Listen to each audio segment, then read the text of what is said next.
This is Randy Kim from the Banh Mi Chronicles podcast. So today I am joined by my friend Sophia Lee, and Sophia runs the Beyond the Mekong Instagram account. And Beyond the Mekong is is an account that really shares a lot of content surrounding Southeast Asian authors and books. And so, it was very natural that we connected because I have featured many Southeast Asian authors on my show, and I think when I started the podcast, I didn't realize that this was the direction that I was going to turn more into during my podcast during the first 4 years of my podcast, and it was when I ran into Sophia online, and so we really connected. And I just want to say, Sophia, like, I have known you since the pandemic, and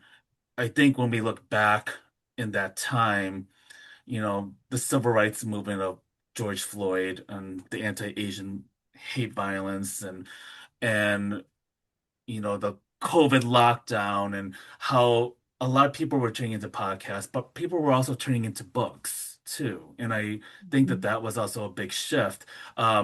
But Sophia, thank you so much for being on my show. It feels great to, finally have um a a personal conversation with you and talking about your love of books. And I love your shirt, by the way. Thank you. Yeah. For everyone who can't see, it says booktrovert. Booktrovert. I love that. I Yes, love that. a Um, person who prefers the company of fictional characters to real people. Perfect. Yeah. I mean, Yes. yeah. And I also want to say, yeah, like, um, you also serve as a nurse too, like on your full-time day job, and you are also based in Lowell, Massachusetts, Oh, Boston, the greater Boston area. in the Boston area, Yes. and Yeah. and you also have you're a mother of three Three kids, kids. 3 kids. Wow. And how old are they? Yes. They are 3, 6, and 9. Oh, wow. Wow. How's that been going for you so far? It's wild. Yeah. Yes. And so one of the things I wanted to bring up is for when you start Beyond the Mekong, what was really inspiring you to create this account? Um, and what did you learn about the Bookstagram or Bookstagrammer culture, I guess, so to speak, or the Yes. book talk, or like I have noticed that that has also been such a tight-knit community, but I'm curious about what you learned about that community and how it led you to create Beyond the Mekong. Yeah, thank you so much for asking. And thanks for having me on your show. I'm so excited and I'm really honored to be here. And Randy, I have been probably like your biggest fan Aw, of your I podcast noticed. Yeah. for forever. Because I first started mostly listening to all the episodes with all the authors actually. And Mm. so that's what, yeah, and like the ones that you did with like Helen Zia, Mhm. the author of Last Boat Out of Shanghai, Mm. and also with Loung, the Mhm. first they killed my father, and then Win Fan Ki Mai for the Mountain Sings, and now Dust Child. I had listened to all of those already, so Oh. yeah, and then actually a lot of your interviews with podcast guests like who are like community activists as well. And so I've been such a huge fan. I'm so glad to be here. I Uh, feel so honored and not worthy of your oh, presence. oh, stop it. Stop it. That's not true. I think what's so beautiful about the Cambodian community because you are Cambodian, and over the years it was always kind of hard to see ourselves in media in different fields. I mean, our community went through an obviously deep trauma that put a lot of our families in survival mode once they arrive to America. So the idea of thinking about these long-reaching goals seems out of reach. And it was hard to see journalists. It was hard to see entertainers. It was hard to see a lot of folks um, like doing these things. And it was hard to like really see that. And I think it's so cool to see how um, there are more Cambodian content creators, both, in the Mhm. homeland, but also across the US and in the diaspora. I mean, I think incredibly, it's incredibly fun to witness it, but also I feel like I continue to learn so much more about our Yeah. community through these lens and the people Yeah. who are spending a lot of time showcasing what our community is doing and also what they're documenting, what they're writing. Um, yeah, I was wondering about maybe some of your early experiences Yeah. um, with Like, writing and how that yes. came about. Yeah. Um, okay. Where do I start, with writing or with Robert, Bookstagram? actually, let's go with the Bookstagram. Yeah, let's go with the Okay, sure. Bookstagram. Yeah. Mhm. Okay, sounds good. So, I I had been following some bookstagrammers, so people on Instagram who write about books, all things books related, for a while. And I initially was just reading their reviews and getting an idea of different kinds of books. And I think my first like real interest was when I began to see books by Asian American authors. And then I realized there was a lack of representation in Southeast Asian authors. So I think that was my first observation. Mhm. And then slowly, the more time that I spent in this space, I realized, oh, actually, there is some Southeast Asian representation. I have connected with a few, like, there's a good amount of Vietnamese diaspora bookstagrammers that I've met, and who are amazing, and I learned a lot from. And there's a lot of East Asian, but I really noticed that there's not that many. If there's very few Khmer Mhm. since becoming more. And so essentially that was like one of my motivations for starting a public bookstagram account, was recognizing the lack of representation in Khmer authors. and and then because there's lack of representation in Khmer authors, then there's also, for sure, there's Khmer people who read books, but they're just not like public facing. And Mhm. so then and I had connected with a few, and but I definitely felt like there needed to be that carved out space that didn't exist yet, for like a platform for these Mhm. Khmer authors. And I think I, like, recognizing that gap, I started to try to fill in that space. And one particular comment that I had seen on a specific post that was really like the trigger for me Mhm. to start writing book posts specifically to highlight Khmer authors, was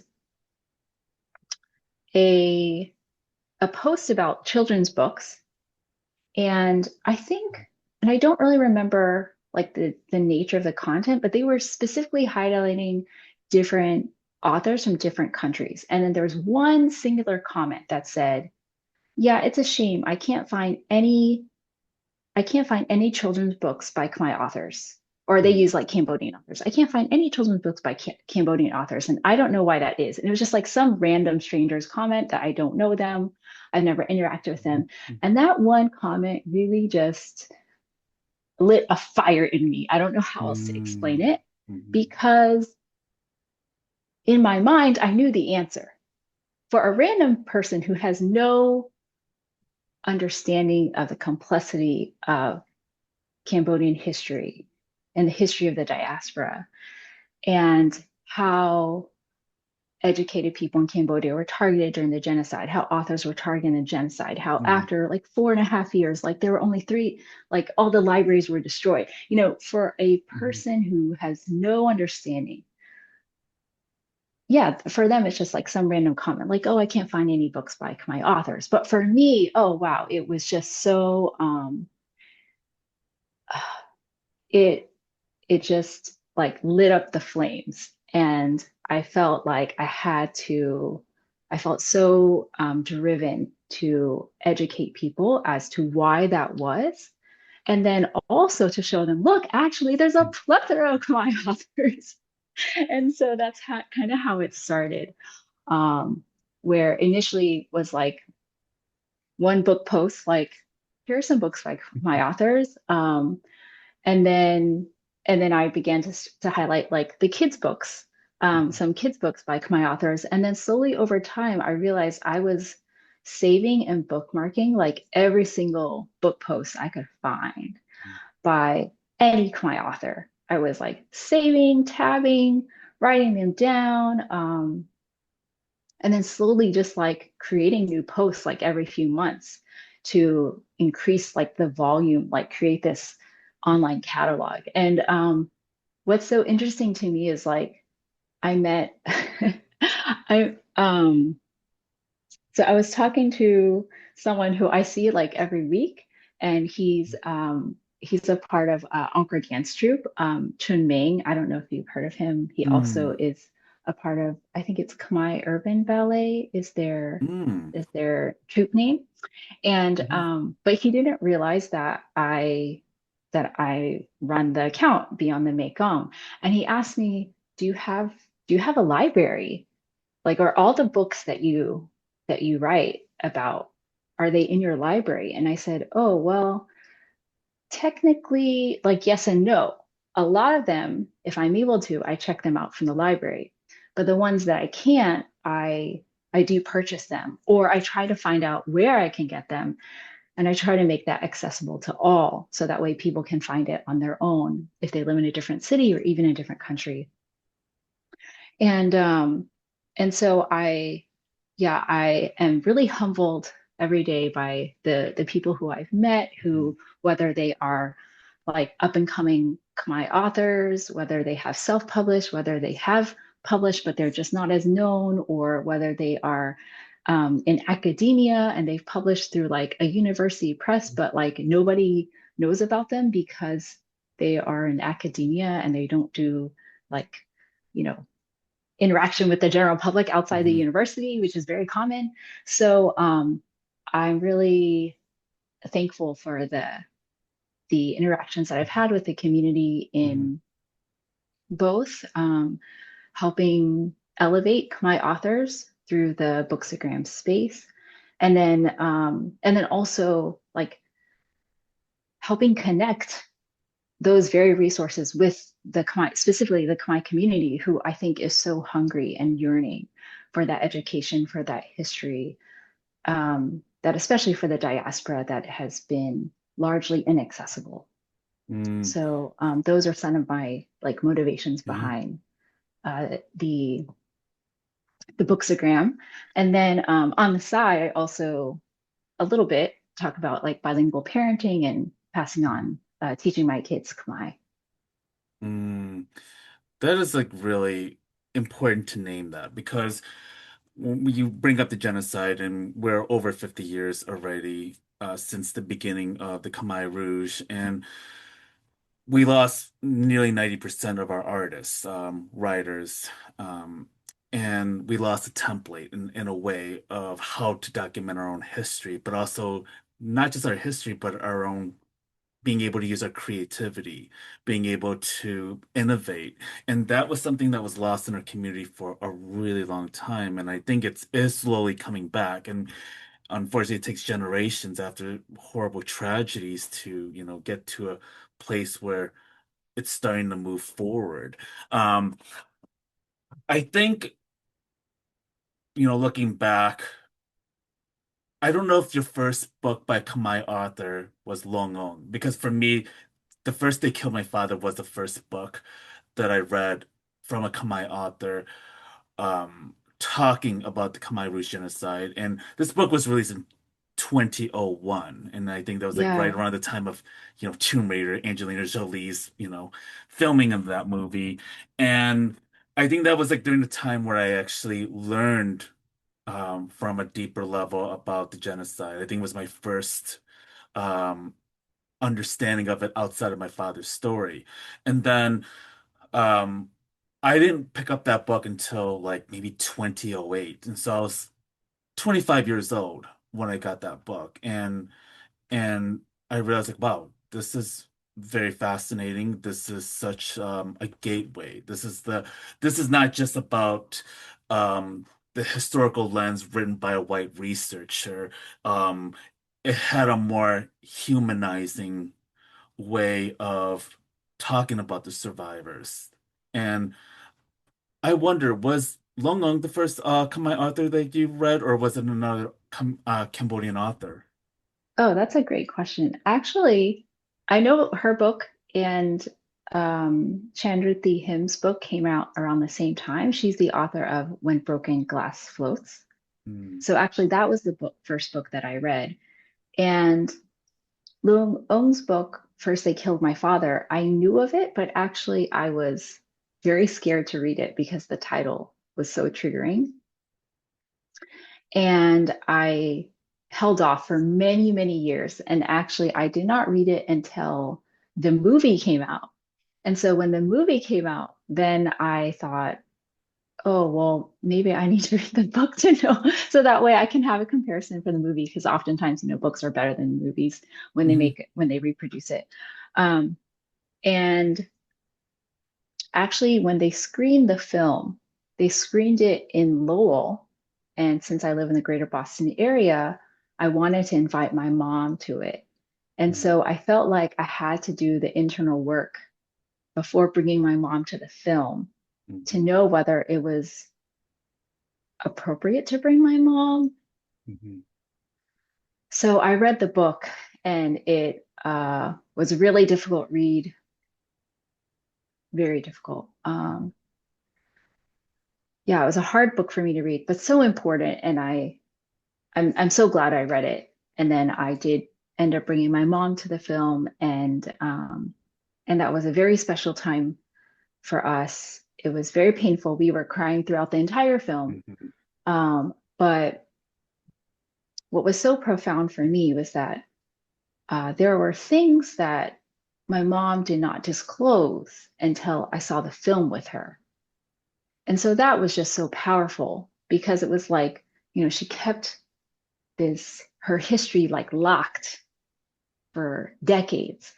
And then seeing an image in a film, and then her to sit next to me and say, like, this happened to me. They Hmm. also made me dye all my clothes black. Hmm. And how sad it made me feel to have to do that. Hmm.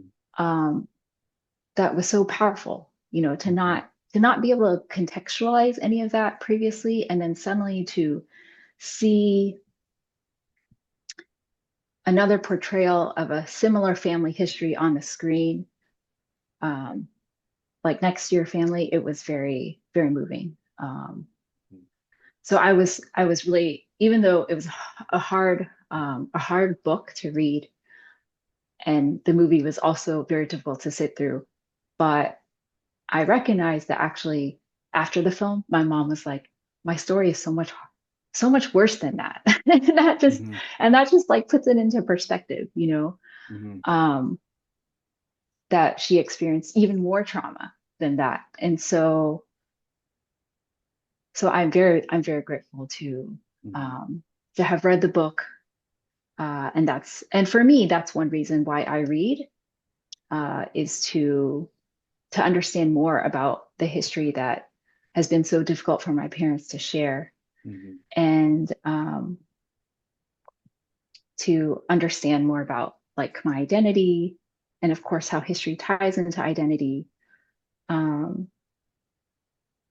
and all the factors that it impacts, whether it's language or whether it's culture, or whether it's dance, and how all of that ties back to what happened during the genocide. But then, in addition to how there was definitely a civilization before that, there was also life and culture and history that came before the genocide. And so that's also another reason why I read, so I can try to like learn these roots and understand how they're all intertwined and connected. Mhm. And yeah, so it was really a special time for me to have read her book and also have watched the film.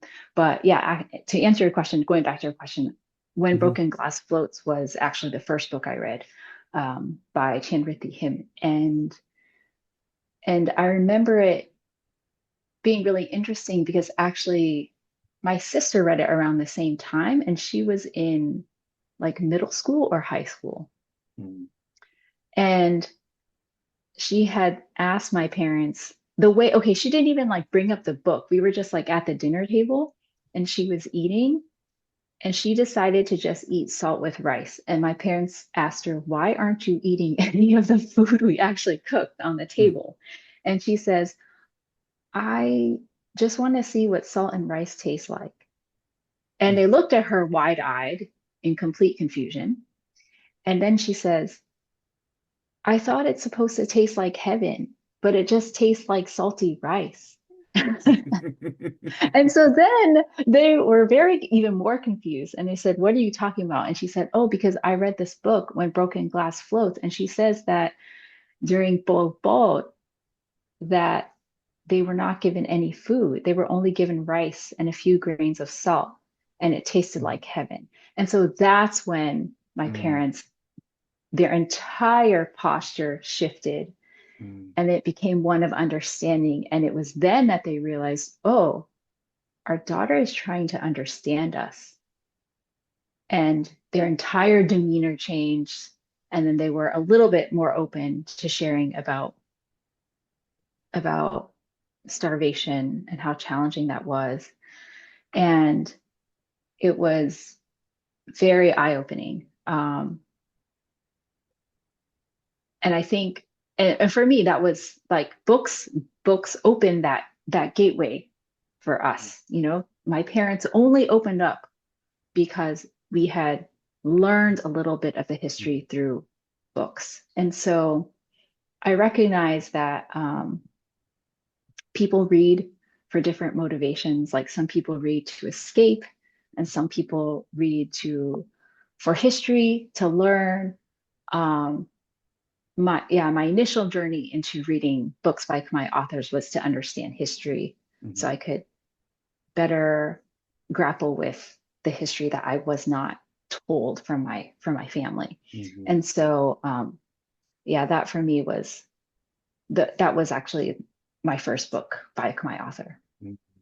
Thank you so much for sharing your story and also how it helped to unlock the stories about your own mother and your Mm, parents in this case, and being able to have a deeper understanding of what your parents went through. And you know, I despite reading First They Killed My Father, I had never seen the film. One thing I've always struggled with um, over the years and to this day is that I struggle to watch movies that depict genocide, that depict violence. I have a very strong aversion to it. I have never seen The Killing Field. I kid you not. But my dad would always reference it as his story because it's very similar to how he escaped and also what he yeah. was dealing with at that time. And I I struggle with that. I could read books. I could listen to stories. I could watch documentaries. I could, listen to TED Talks. I'm more of a storyteller, so like I love hearing people's narratives on stage and how they present it. Um, but film, it's very hard. It's a very hard thing for me to handle because I remembered for the Cambodian Museum when I had served on the board, we had a showing of First They Killed My Father, and I was like, no, I'm gonna pass on it. This is not gonna do it for me. Um, and it's I think that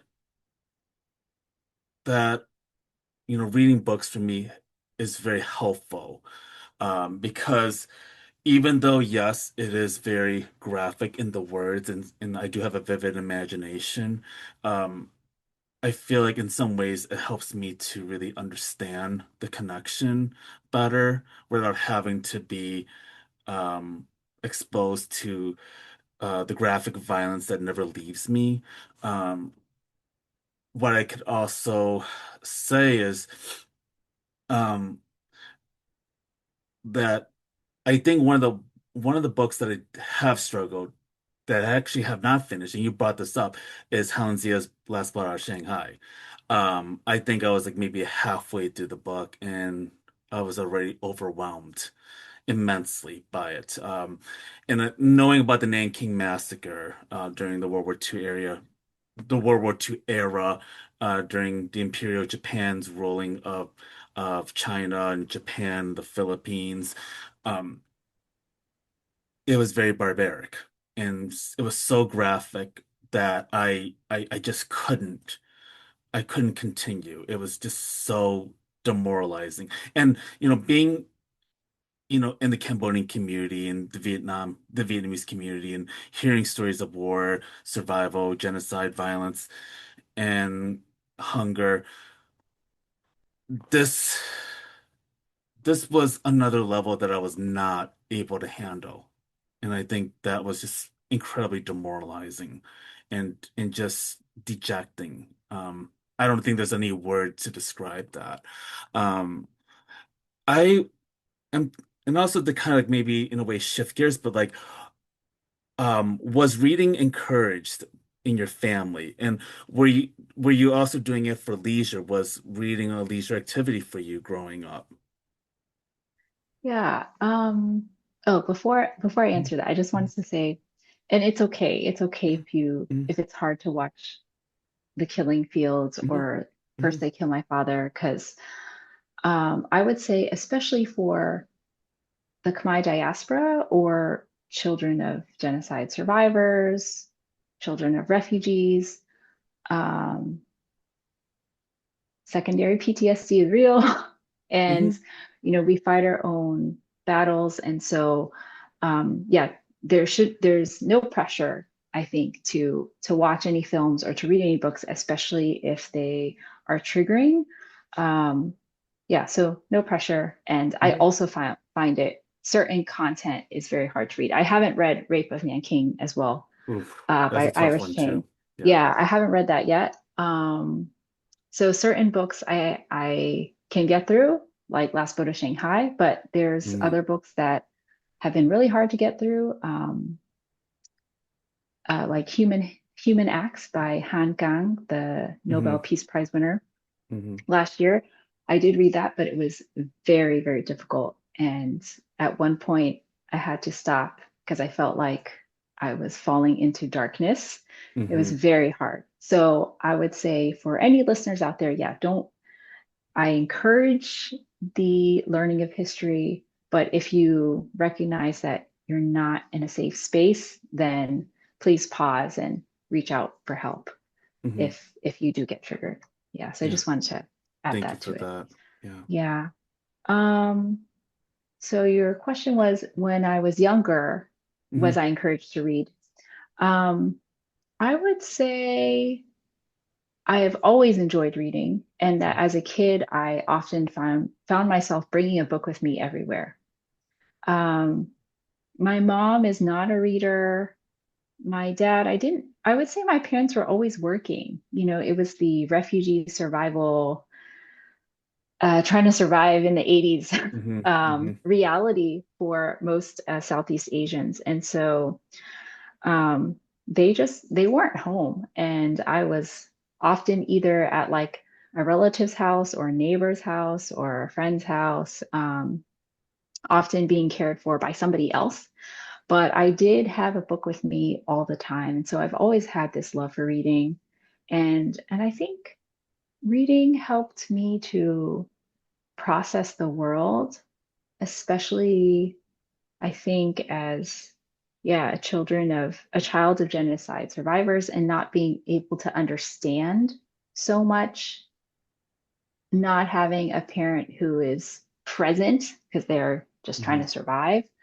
I think reading helped me to process those things. And so in many ways, reading taught me those life lessons that I really couldn't get um, anywhere else. And I was trying to think about books Mm-hmm. that shaped me in a way.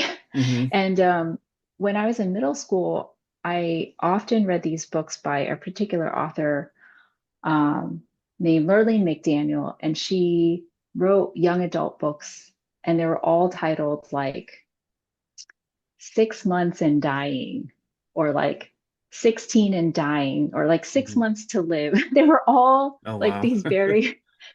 yeah, they were all about like either cancer or like Mm-hmm. depression, but they were about like young people facing their mortality. Mm-hmm. And I was trying to process that. Like, why did I like reading those books so much? And I think it's because they helped me understand and process death in a healthy way Mm-hmm.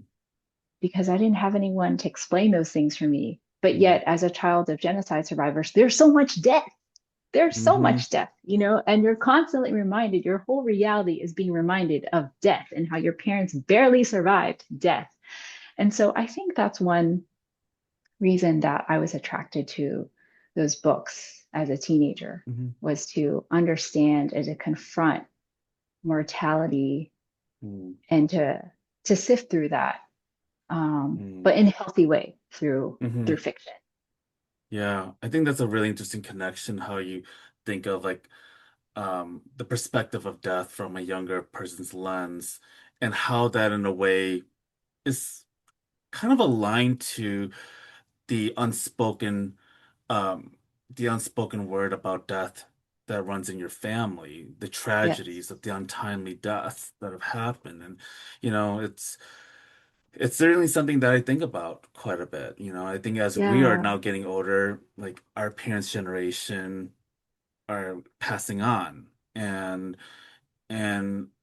we also have colleagues or people around our age that died suddenly, or um and I think that certainly sometimes I kind of look at, reading and writing as my way of kind of like building my own self-reflection, and, being more thoughtful about what this time period means to me, and uh, what do I want to still, I don't want to think of like accomplishments and, crossing off the checklist here, but it's more like, well, what do I want it to mean, moving forward, with the time that we have, and the relationships that we have. And I think in some ways reading has been therapeutic. I think the last several years, I found myself reading at such a high rate. I'm t up until like a year ago where I like really hadn't been able to read, but like before that, it was very, hit or miss. Sometimes I will read for a good stretch, and then sometimes I will not read for a while. But then, pandemic happened, and I started reading books like Kathy Park Hong, Minor Feelings, which really shaped the way I saw myself as an Asian American and living in America and dealing with the politics, and I felt that was very relatable. Reading Ocean Vuong's poetry and his work. Nguyen Phan Quay Mai, who's a dear friend, and just a brilliant, compassionate writer, and even a better person. Um, and seeing the along with the way, like seeing the emerging writers in the Southeast Asian communities, from poetry to children's books to fiction, memoirs, um, and different avenues of creativity. I feel like that's emerging, but in the Cambodian sense, it was still a struggle until a person named Anthony Veasna So, who um, was starting to emerge as a poet. And I had heard about his name like maybe like in the 2016, 2018. I can't pinpoint exactly what time. We did not know each other personally. We haven't had a conversation. We might have liked each other's posts here and there, but that was the extent of the conversation. But for some reason, I was kind of like drawn to him because he was queer. He is a Cambodian American, kind of within the millennial age. I, so he's a person that I can understand. And I had learned about him signing this two-book deal, which the first book would be After Parties. And, several months before the book was published, he um he passed away unexpectedly. And, he was not even 30 years old. And to me, I felt this intense gut punch. I mean, I was grieving. I was grieving a person who I had never met, never had a conversation with, but I felt like around that time we were losing people untimely to COVID. And this was in 2020 when he passed away. So, um, it felt like we were going back to what Cambodians experienced. Not, I mean, I don't want to compare like that era to the genocide, but like we were losing artists then, and I'm like, okay, now we were starting to make our footing, and we're starting to lose certain people, and he was definitely um a bright, a North Star for the community. I mean, I think he was elevating himself as a creative writer because he wasn't just really talking about genocide. He was talking about life in California from a fictional perspective. And it was very creative. He had, the donut shop. He talked about like, tennis. He talked about his characters talked about queer sex. It was very relevant to the experiences that we have now and not tied to what happened 50 years ago, because unfortunately that's what we get so um, attached to in a way. At least that's what is associated with us as Cambodians. So yeah, I'm curious about like when you're reading other authors, other Cambodian writers who are emerging in both poetry and in the literary world, and in your thoughts about Anthony Visa, so as a writer. Yes, I love his work. I too felt such a profound loss when he passed. And at that time, I actually hadn't read his work yet, Hmm. but to hear that his book was just about to be published Hmm. and he hadn't even gotten to see that to fruition Hmm. made me so sad. Hmm. And so and then I also saw like the outpouring of like the Khmer community Hmm. and the growing Khmer literary community that was grieving and mourning with his loss, with his passing. And I realized, or I hadn't yet realized, like what a brilliant writer he was because I hadn't Hmm. read his work yet, but I already knew how much he was loved Hmm. and respected. And so when I read his work, I was totally blown away. Hmm. I did not expect the humor because I didn't know him Hmm. personally, Hmm. but his book is so funny. Both of his books are Hmm. so funny. And it really helped challenge me to think about writing in a different way. And actually let me try to find it. Hmm. I saved a quote of his, Oh.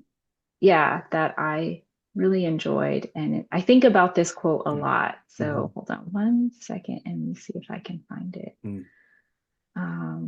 I think it was from his second book. So the book is Songs on Endless Repeat, which Hmm. was published after he had passed.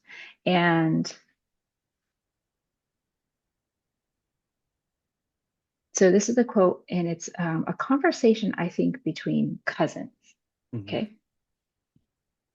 I mean, Darren said, I kind of hate the idea of writing a book on humor and trauma. It feels trite. Like, for example, Cambos here are always laughing, but it's not only because they are trying to heal from their pain. Sometimes old Cambo dudes laugh because they are just, laughing. Hmm. And to me, I just enjoyed that so much Hmm. because it's true that so much of the Khmer experience is encapsulated and all encompassing, intertwined with trauma, Hmm. because that's the reality of genocide. It affects every facet of your life for Mhm. generations to come. Mhm. And at the same time, can we not be minimized to trauma only? Could Americans see Khmer people as people other than who have Mhm. experienced trauma and Mhm. genocide? Other than could they see us beyond genocide survivors? Yeah. And so to to read that passage about, oh, sometimes they're just laughing. Like I love that. I love Mhm. that so much. It Mhm. just Mhm. it it means like we can be human too. We can Yeah. laugh too. We can be silly. We don't always Yes. have something important to say. We can And just be ourselves. yeah, and I want to add to this because I'm so glad that you named this. And Yes. when I went to Cambodia a year ago, I was in Phnom Penh, and my tuk-tuk driver, it was just me and my tuk-tuk driver. He was giving me a tour around the city of Phnom Penh, and he took me to Silk Island. And so he was taking me along the way. He was like basically trying to quiz me. So, what are they making? Like, what is this? What are they growing here? What are they growing here? And I was like, banana. I was naming random stuff, and he would just start laughing, and he hit this big smile. Like, it's like, he would do this little gotcha. It's very Cambodian. It's hard to describe it, but it's very Cambodian because that little smile. It's like, okay, I'm here to clown you. And I'm like, oh great, now he's gonna clown me, and I'm like, I'm gonna look like an idiot. And so like we were watching the silk being made, and I was getting the gramas, and then, we got back in the tuk-tuk, and you know, like we started talking about, the genocide. I think he talked about, do you have family members there? And I said, well, no, a lot of my family members were on in Cambodia. And he talked about his uncle, losing his uncle, and we had this very silent moment. And next thing you know, 10 seconds later, he was like driving to the next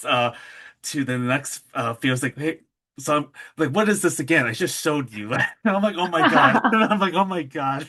And he was just laughing, and he wanted to clown me so bad. And I was like, oh my God, this is hysterical. I mean, but it's also like, yes, there is sadness that we can't necessarily get away from, but boy, I mean, we could still have a sense of humor. And it was that kind of moment. I mean, it felt like we were just bonding, just finding ways to connect and Yes. laugh and admire the beauty of Cambodia in that moment. So, yeah, I really appreciate you bringing that up. Um, what other stories have you also noticed, like that you're seeing of other Cambodians who are writing about things outside of the genocide? Yeah. Um, let's see. So Terese Fly, I often Hmm. recommend her book. She's I loved wonderful. her. Yes, I She's loved wonderful. I her love her. book of poetry, um, which is called Apsara in New York. And then her second book is called Put It on Record. And that one's a collection of short stories, essays, as well as poetry. And I got to hear her recite some of the works from that book in person when she visited Lowell. And it was so much fun to hear her like share about her parents and then share both like a poem that where she uses her mom's accent. That was so much fun to hear her Hmm. share. And then um, I remember there's a short story on music, which I really loved. And she talked about like her brother's love for like electric guitar or like how she decided to write like opera lyrics.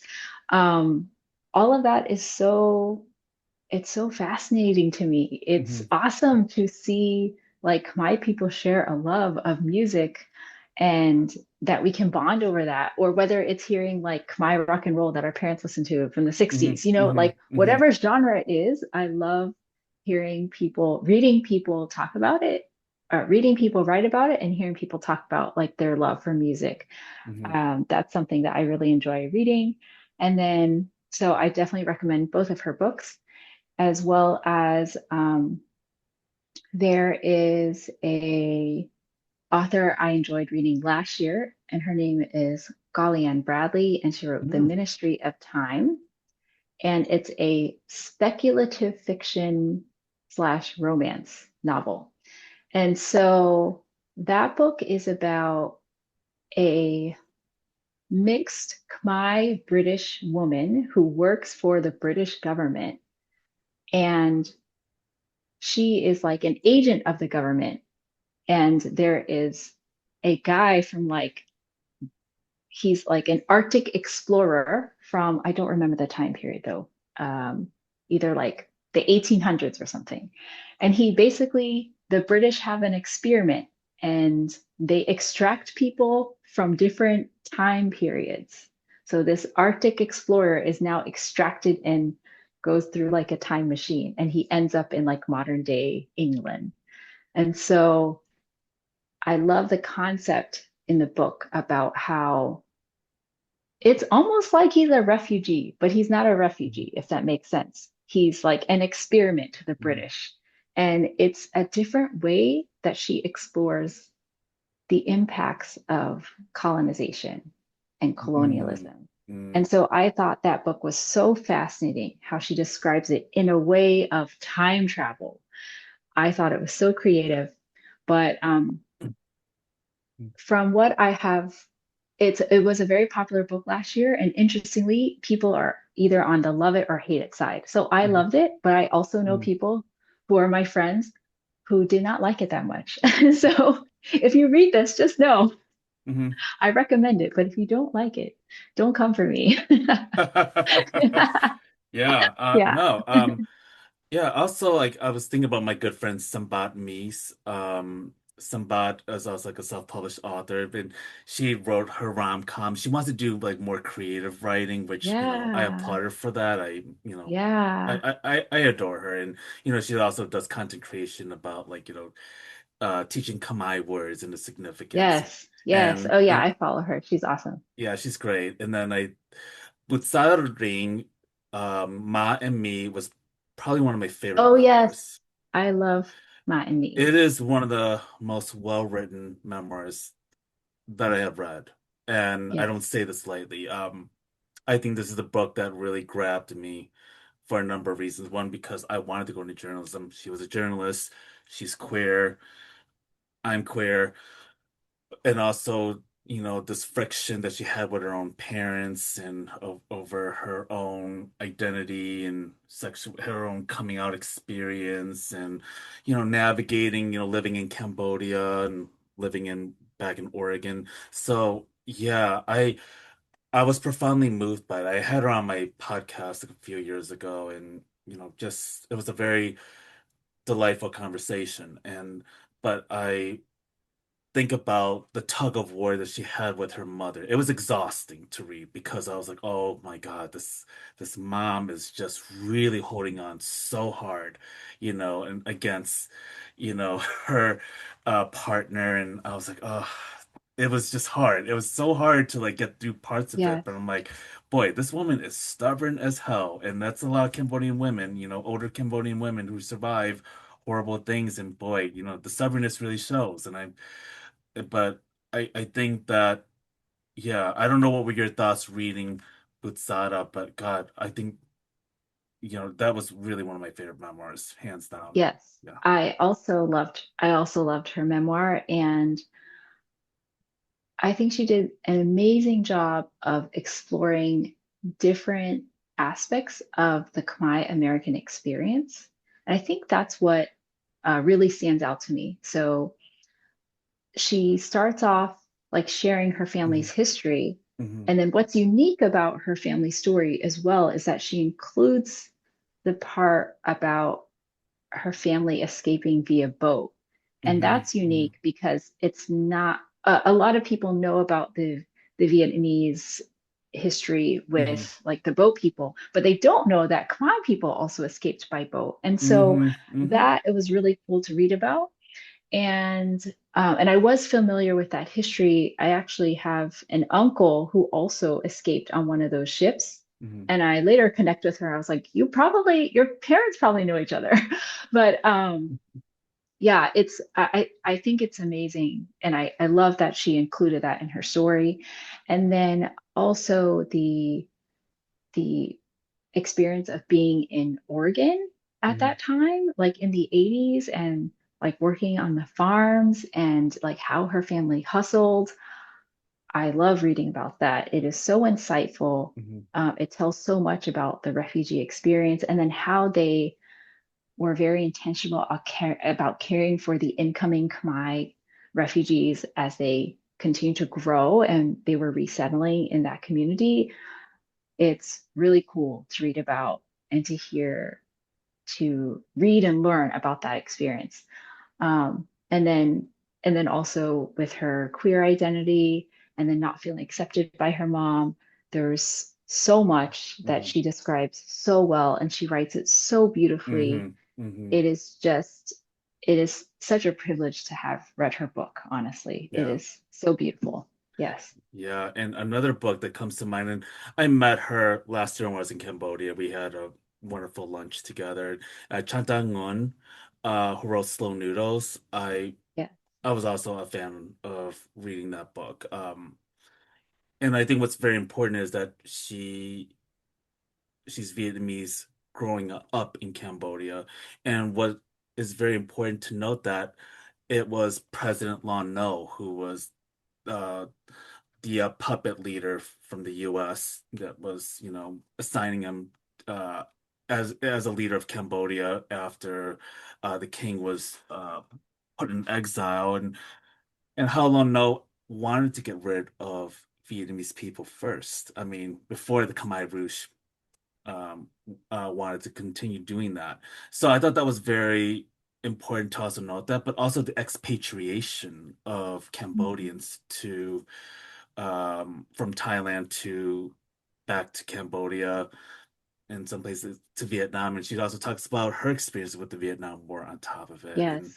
I mean, Yes. I mean, like I think each chapter was like a recipe, and it was visibly moving. I was really just blown away by the storytelling and also also showing and demonstrating her connections with other ethnic minorities in both Vietnam and Cambodia, which are not talked about. And I think that Yes. also like goes into a deeper level. But yeah, that was also another recommended book for me. Yeah. Yes, for sure. I Slow Noodles, I think, is so creative in the Mhm. way that the stories are presented.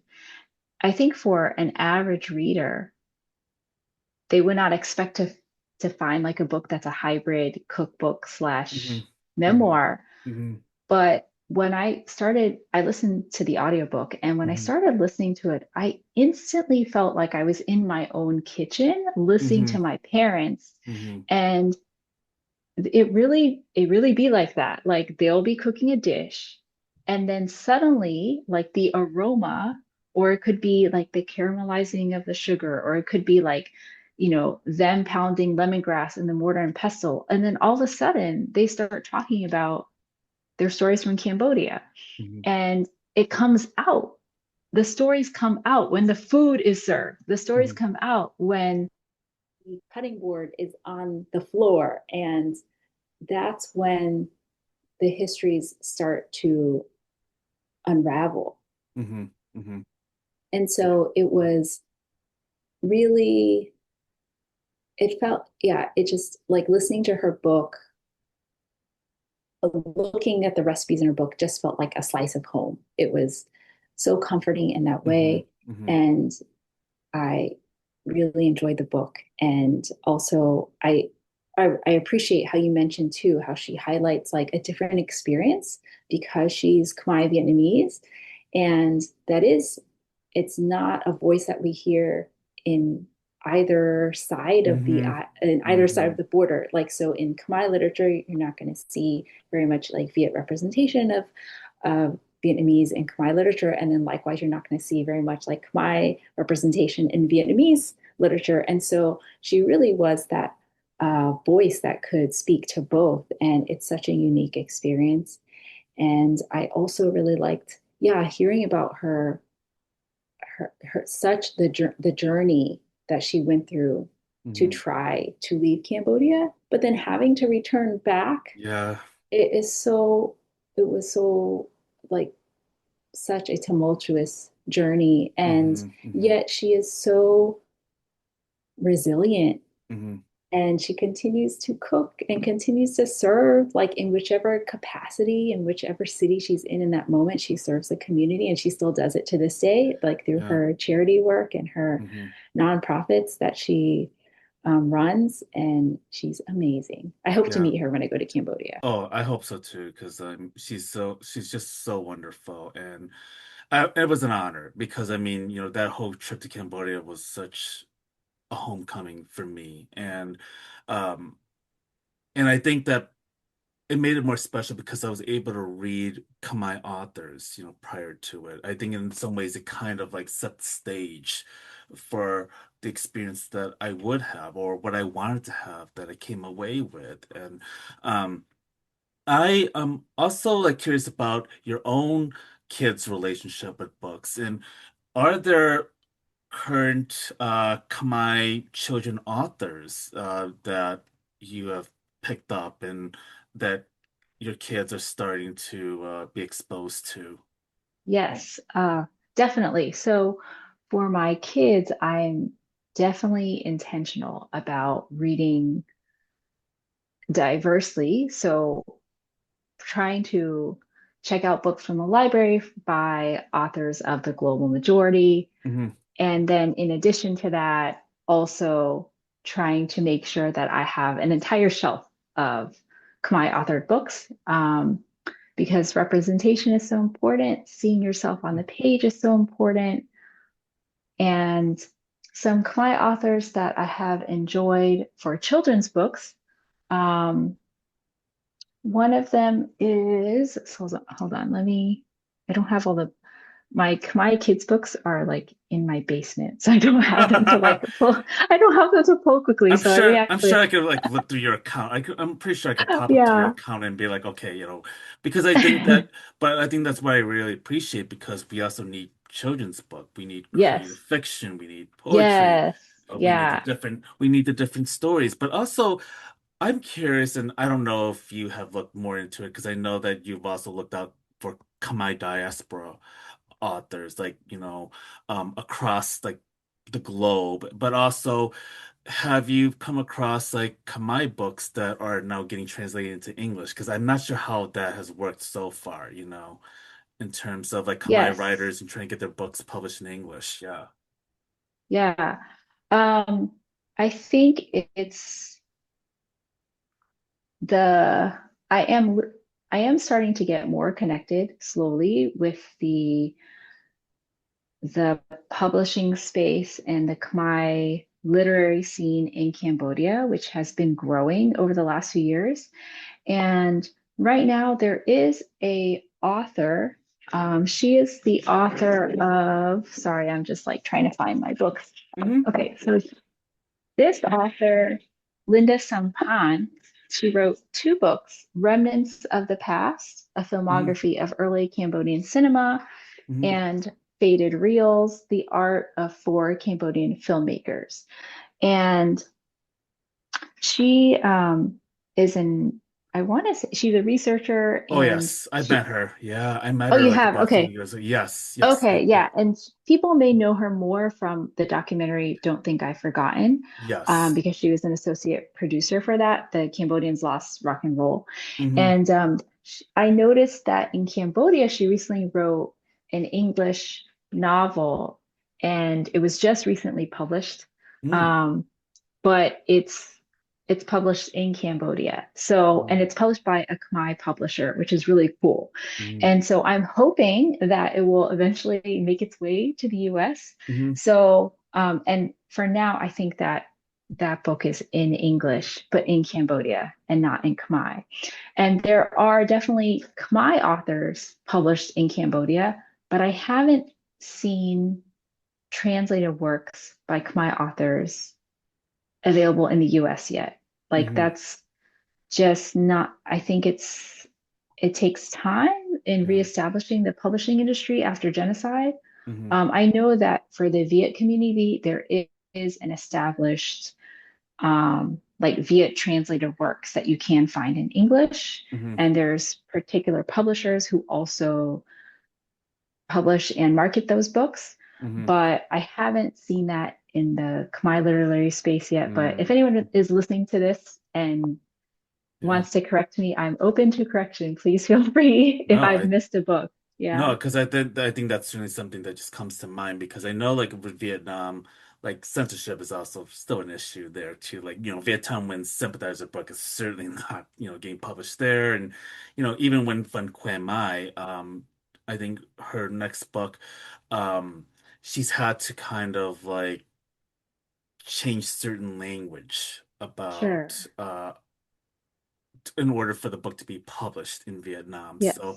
so it is kind of like it's still a tug and pull, but I think for Cambodia it feels like it's still in the infancy level Yeah. because the writing is starting to kind of emerge slowly. But I'm also like very curious about what Khmer literary writers are coming up with and what are they sharing. And so Yeah. I hope that they will come a lot sooner and more Yeah. accessible to us. Yeah. Since like I can read Khmer, but my Khmer reading level is at like an elementary level. So I'm not reading novels right Better now. than me. In the future, we can work towards it. It's all good. I'm already working on That's my the Viet. goal. Yeah, I'm already working on my Vietnamese, and it's like it's kind of moving along very slowly. Um, but Yeah. but yeah, It's okay. yeah, That's okay. yeah. And one thing I also really did appreciate, your Beyond the Mekong account is that you also talk about a lot of the social justice issues and human rights issues like what we're seeing with Gaza, what we're seeing with Congo and Sudan. I know that these are things that you highlight, but you also emphasize the importance of Palestinian authors and other writers that really Yes. speak to the current issues. Why do you feel it's so important to talk about through the lens of literature? Yeah, that's a great question. So for me, I think reading has enabled me to see how people and systems are connected. And I could not have understood that if I didn't read. So, one book in particular that helped reveal that to me, for example, is this book called The Undocumented Americans. Mm. And I'm trying to find the author. Hold on one second. Hmm. It is by Carla. I don't want to mess up her last name. Hold on one second. Mm. Let me see if I can find it too as I'm Yeah. Oh, okay. I searching. found it. Okay. So the book that helped open my eyes to this is The Undocumented Americans by Carla Cornejo Villavicencio.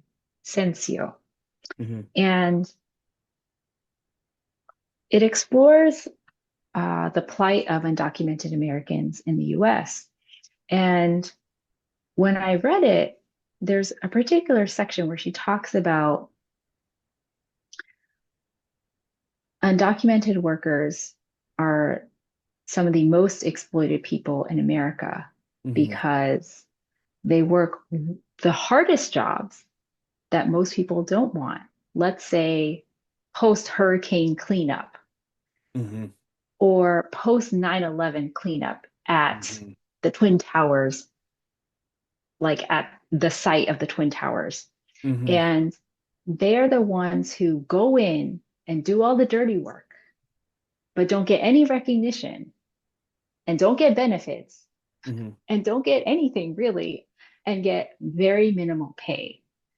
And so as I was reading this book, I realized, oh, wait a second. I took care of a patient once Hmm.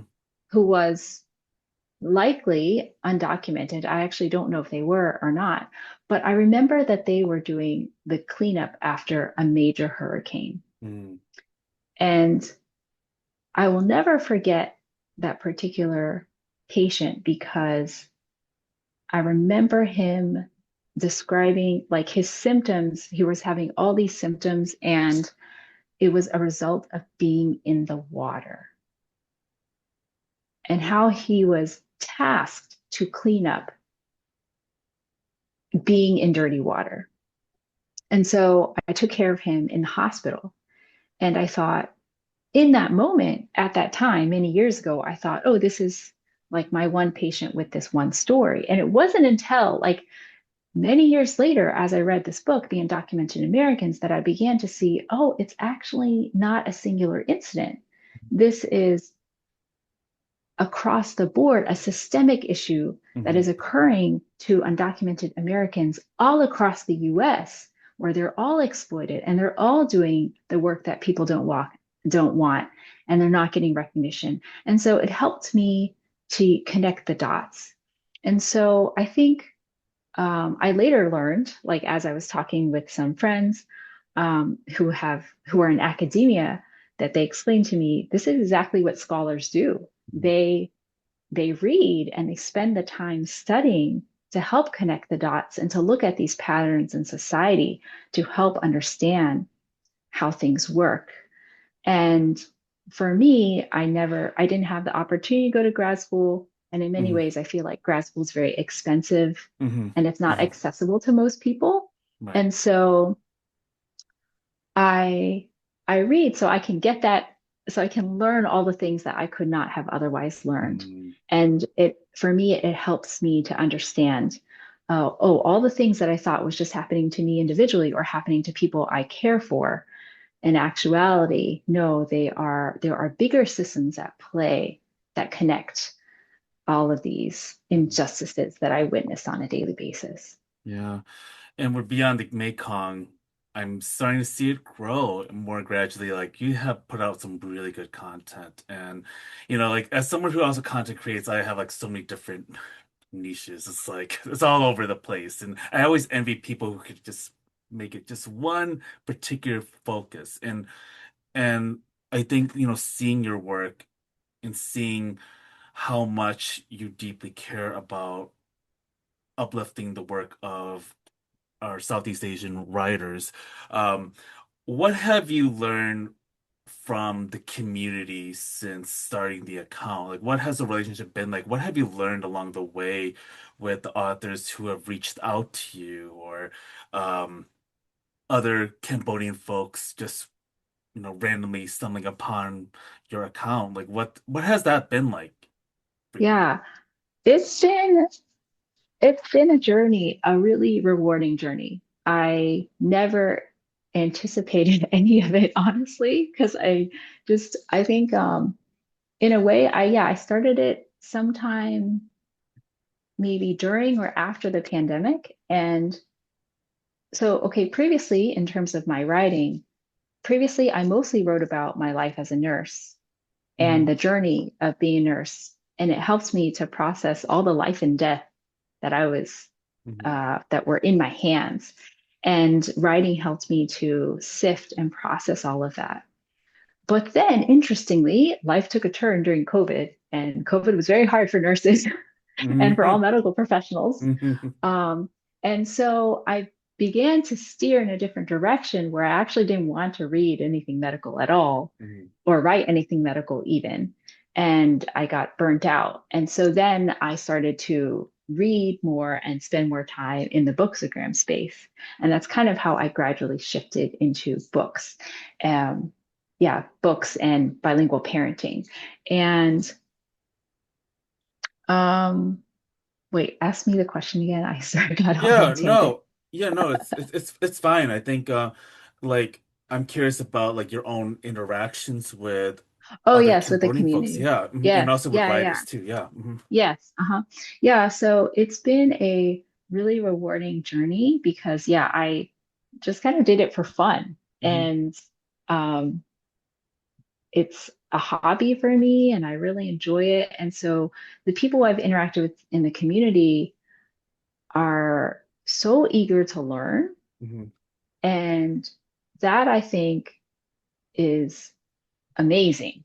I love I love hearing that, whether Hmm. it's they're interested in finding Khmer authors because they wanted to learn more history and to learn more about Khmer history or about their own family and their experiences, or whether they just want to read something new and exciting, or whether they are um, someone who hasn't been introduced to a Southeast Asian author yet, and they come across one of my posts about like Viet authors, for example. Um, that's really, really fun to interact, engage with them, and connect with them. And then there's also yeah, I've for writers, I've been connected with some authors. So for example, there's one Vietnamese author who reached out to me and who I really enjoyed his book. Oh, I don't have it on my bookshelf because I lent it to a friend because that's how much I enjoyed the book. Oh, like that. Yeah. Yeah, hold on. Let me pull up the book one second. It's Remembering Water by Tuan, a memoir of departure and return by Tuan Phan. Oh, yes, yes, yes, I do have that book. Yes. Yes. He's lovely. Yes. I remember him. Yes. Yeah, so I really enjoyed that book. Yeah. I thought it was really unique because it was not just about the Vietnamese American di diaspora experience, but Mhm, also he returns to Vietnam. And so all of the stories of him mhm, embracing Vietnam for where it's at now, or interacting with friends and peers and colleagues in Vietnam, in current day Vietnam, it was really illuminating mhm. to hear about the differences, and I really enjoyed that. Yeah. And then I enjoyed all his references to water, and it was a enjoyable read. And so I'm glad that I got to connect with him through Bookstagram. Yeah. A personal question. So, have you had this happens to me quite a bit, and ever since I started doing interviews with authors, and when I was doing my Substack, I still do my Substack, but like when I would highlight books, I would get publishers like or even authors reaching out, it's like, hey, we'd love to send a copy of this new book, this advanced copy ahead of time, and usually I'm like, okay, I'll okay, yeah, feel free, bring it on, and but do you also feel like, because I struggle with this, I always have this sense of guilt, like, okay, I want to be very authentic and genuine, but if it's a book that I just cannot get into, but I also don't want to be that kind of person who just negatively impacts um an author's way of living, but also their creativity. Um, this is a struggle for me because it's like I'm like this with restaurants. Like if I go to a restaurant, like look, it's always gonna be 5 stars if it's a local restaurant, mom and pop. But if it's not any good or if I really did not like it, like I won't review it. I think that's kind of the policy that I go on, unless it's like horribly bad or if I got mistreated, then then I would have something to say about it. But yeah, when it comes to, you know, being given advanced copies of books, um, do you feel like it's still a struggle for you to try to navigate that without, you know, negatively affecting an author? Yes, that's a good question. So it's interesting that you asked that. Um, I definitely feel that tension. I will say in the few years that I have been in the Bookstagram space, I realize I actually don't have a huge bandwidth to Mm, read a ton of books, yes. especially physical copies, Hmm. because I have 3 kids and they interrupt my reading a lot. And so I just basically get any reading done during the day. Um, and so for physical books, I read them very slowly. Hmm. And so I realized early on that I didn't want to accept too many physical advanced reader copies Hmm. because I just couldn't get through them in like a timely fashion. And so majority of my books are actually either from the library or I buy them on my own. And so I don't have as much pressure to give like a positive review for a advanced reader copy that I didn't receive, if that makes sense. Hmm. But on the flip side, I will say I do I do as a reviewer sometimes wrestle with how much do I share if I didn't enjoy a book? Hmm. Because I recognize that other readers appreciate authentic reviews. They want Hmm. an honest review.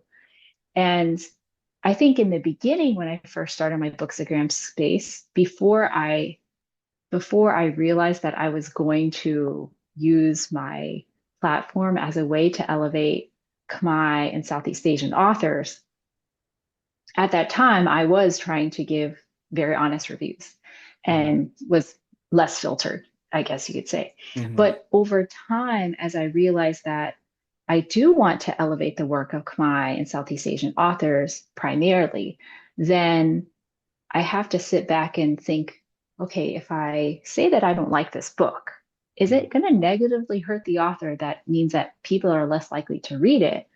But what if just because I don't like it, it doesn't mean that someone else isn't going to like it? Hmm. So, how do I say it like, oh, this is a me thing? It's not a book thing, you know? And so I sometimes grapple with that when I Hmm. write reviews in a way to still give people the opportunity to read it if they want to not like limit them completely to where they feel like I'm not going to touch the book with a 10-foot pole, but more like, oh, so it's not your thing, you know? So, Yeah. for example, I'm not a huge fantasy reader because Hmm. I tend to be very pragmatic. Hmm. And when I Same. read a scene that's like, the fire went up to the sky and it was like 100 feet high, and then he appeared behind the fire and then he walked through the fire. In my mind, I'm like, that's impossible. You know? Ah, There's like yes, yes. there's just no creativity in it. But like my friends who love fantasy, they're like, that was the best scene ever. You know, Right, right, so right, I right. recognize that people have different interests. And so what works for me may not work for someone else, and then vice versa. What didn't work for me, someone else may love it. So I Yeah. try to I try to keep that in mind as I write, but definitely there is that tension. Yeah, like, it's kind of funny because I would have private conversations with you whenever I would have um uh like whenever I would like read a new book that I just got and I'm like, okay, this book is great. I love it. You've got to read it and I will tell you such and such reason why. But then there's always that one book I'm like, ugh, I just cannot get through it. I feel horrible. I feel terrible for it. But yeah, it's like I'm glad that I always have you to talk to because Yes.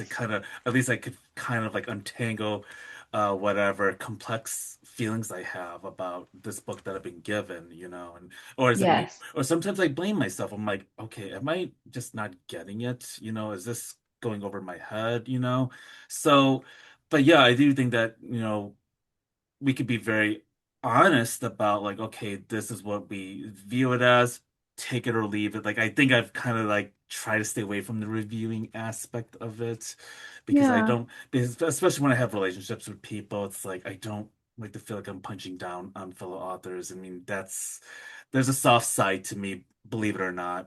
Um, but like, yeah, I also am curious like what are some of the latest books that you're like really into right now? Like any new books that you're like very excited about?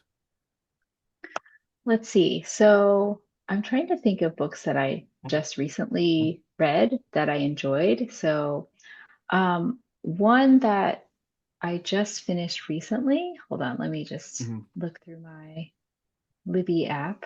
Um, One book I finished recently was called Dying to Cross by Mm. Jorge Ramos. Mm. And that book is about in 2003, there were 19 people who died crossing the border, and they died in a trailer, like in the back of an 18-wheeler. And I had heard about it when it happened. Back then, I was, I think, in college, and it was really, really scary um, to hear about that. And and so when I read the book, I was I was really sad. Mhm. Mhm. It's really sad to hear about what the survivors. went through. Mm-hmm. Um, and at the same time, it reveals how people who cross the border, Mm-hmm. they're just trying to live their lives. Mm-hmm. And so one person who was the survivor in this tragedy, he had wanted to just build a home for his mom. Or actually, I don't know if he's one of the victims, but one of the persons in the trailer had just his goal was to build a home for his mom because he knew he could not earn enough in his home country in Latin America in order to provide for his family. And so that's why he was crossing the border to earn enough making construction. So that way he could build a home for his mom. Like that is not, it is not something that is like unworthy. It is not a reason to dehumanize people and label them as like illegal aliens Mm-hmm. or as criminals. And so something that struck me at the end of the book was that the author had said, and I wish I had written it down, but it was something along the lines of like, you know, the only thing inhibiting illegal immigration is that the government, all they have to do is declare the immigration is legal.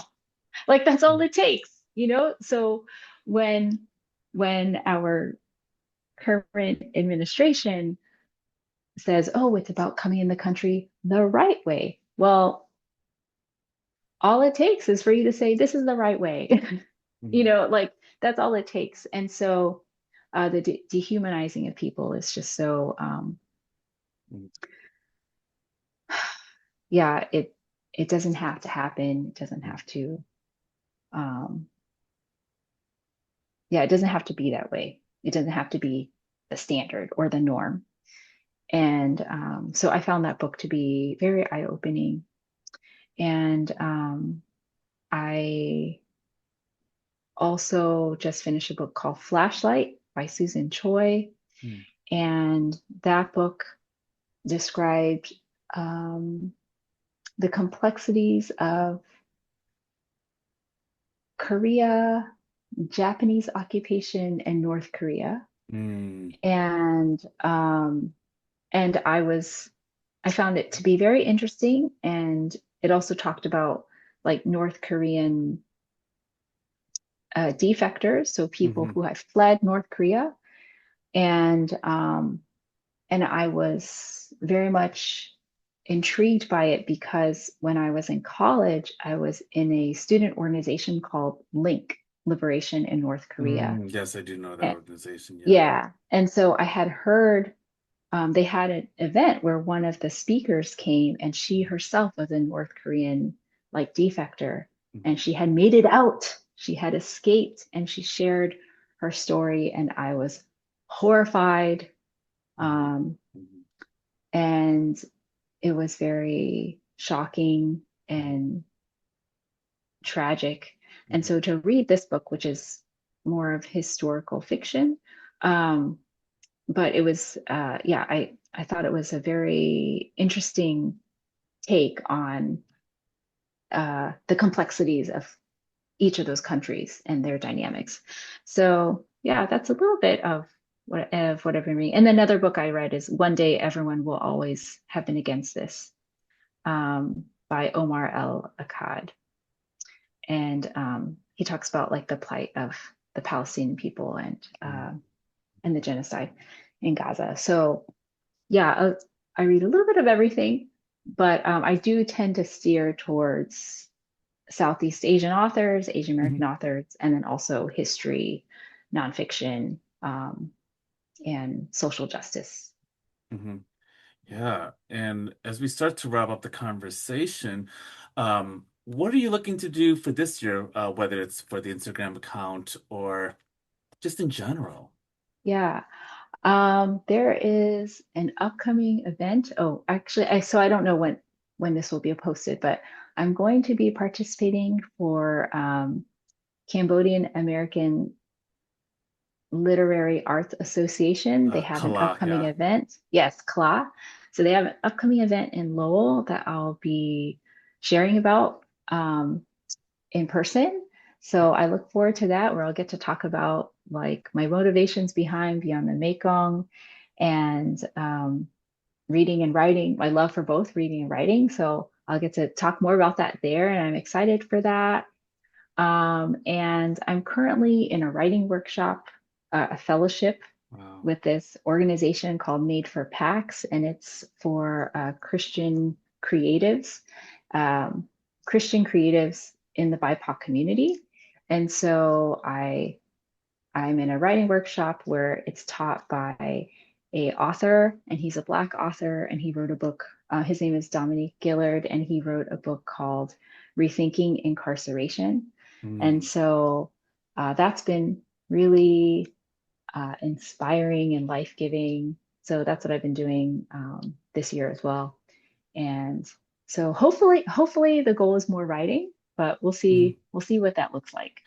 Yeah, and I'm just happy to not only have this conversation, but to really see your work, just grow and bringing light to so many new books that we haven't thought of, and or books that we have not paid attention to, So I'm Yes. really glad that you're bringing it to the forefront, and I'm just so thankful for the many conversations that we've had privately over books, but also, just in general. And yeah, I hope that people get to follow Sophia on Instagram. It's called Beyond the Mekong. And yeah, you will get your updates about certain books and author highlights and also critical issues that are tied to literary work. So I hope that you follow it. I think it's a really wonderful account to get a good glimpse of the many potential and the many wonderful things that our Southeast Asian and specifically Khmer writers have to offer. So yeah, all the best to you. Thank you, Randy. Thanks for having me.